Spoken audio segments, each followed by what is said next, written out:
Kardom kaduk kabe phanta pini video nang tum han wan pi mate pachini ke Facebook lapen YouTube earning kacheprek do lasi nan tum labang so video ki chengpen jotlang ikha nan tum sme chini po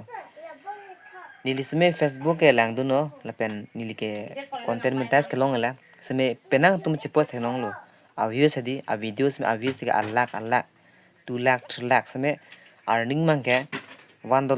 ana ke long sung o sme YouTube bang ke a views ke long na sung pik pen a views dong si 1 lakh 2 lakh pote earnings min do o asenonili live proof baklang po semenili a video bang e thi hek he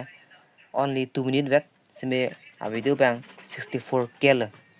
64,000 la asla 64k pen earning nangi piko an la YouTube to nantum lang ignon nili live proof screen recording baklang po la hello nantum lang ignon live proof lo ini tum kaduk ka beta ciri nangji pula so video bang e thi hek 2 minute vet 2.22 minute vet ranking e once do bomla pen 64.2k views as earning ko am pian tum the ponong po la bang watch time bang 795 hours long pon lo subscriber bang ke 174 plus long pon lo non mang earning na bakang po earning mang la hello donatum estimate revenue $5.59 India long ke nantum se chini lo